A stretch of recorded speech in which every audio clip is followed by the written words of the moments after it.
Mega breaking. മലയാള സിനിമാ രംഗത്തെ പവർ ഗ്രൂപ്പിലെ മുഖ്യൻ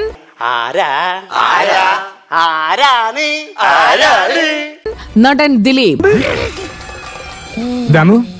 എന്ത് പറ്റിയടാ? ചായ നെറുകന്തലേ കയറി ബ്ലോക്ക് ആയതാ.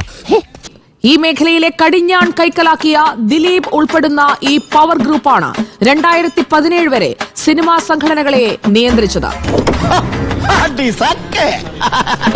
ദിലീപിന്റെ ഇടപെടലിൽ പൃഥ്വിരാജ്, കുഞ്ചാക്കോ ബോബൻ, പാർവതി, ഭാവന തുടങ്ങി നിരവധി താരങ്ങൾക്കാണ് അവസരം നഷ്ടമായത്. നീ അന്ന് നോവിച്ചു വിട്ടതൊരു പാമ്പിനെയാടാ.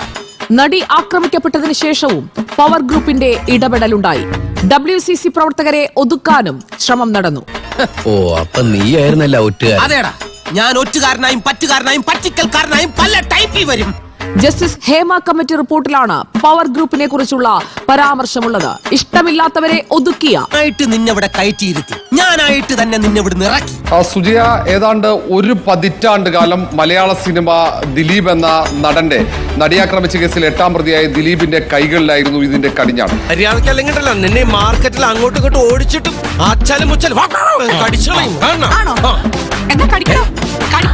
അത് AMMA എന്ന സംഘടനയായാലും മറ്റ് സിനിമാ മേഖലയിലെ സംഘടനകളായാലും അതിന്റെ നിയന്ത്രണം ദിലീപിന്റെ കൈവശമായിരുന്നു. തോന്നി അതങ്ങനെ വരൂ, അതങ്ങനെ സംഭവിക്കൂ. ഈ ലോകത്തിന്റെ ഒരു പോക്കേ.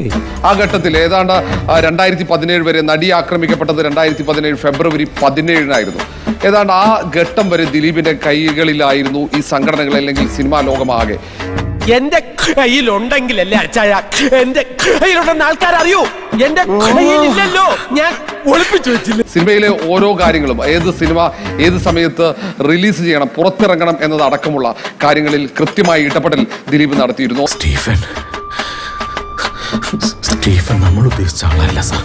ഓരോ സിനിമകളിലും ആരാകണം നായകൻ, ആരാകണം നായിക എന്ന കാര്യങ്ങളിൽ അടക്കം ദിലീപിന്റെ ഇടപെടൽ ഉണ്ടായി എന്നാണ് സിനിമാ ലോകത്ത് നിന്ന് നമുക്ക് ലഭിക്കുന്ന ഏറ്റവും പുതിയ കാര്യങ്ങൾ. ഇതേക്കുറിച്ചാണ് കൃത്യമായി ഹേമ കമ്മിറ്റി റിപ്പോർട്ടിൽ പ്രതിപാദിച്ചിരിക്കുന്നത്.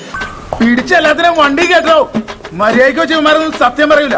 15 അംഗ പവർ ഗ്രൂപ്പ്, ആ പവർ ഗ്രൂപ്പിന്റെ മേധാവി ദിലീപായിരുന്നു എന്നതാണ് ഏറ്റവും പ്രധാനപ്പെട്ട കാര്യം. ഈ ഒന്ന് തിയേറ്റർ ഉടമകൾക്ക് വരെ സംഘടന ഉണ്ടായി. ദിലീപിന് ആ മേഖലയിലടക്കം സ്വാധീനം. നീയും തയ്ച്ചു വെച്ചൊരു ബ്രേസീർ ഞാനാ? നീ എന്നാ പിന്നെ വരാനുള്ളത് ഏതെങ്കിലും ഓട്ടോ പിടിച്ചു വരും മുമ്പ് ഞാൻ പോട്ടെ. ദൈവം കാക്കട്ടെ എന്നെ.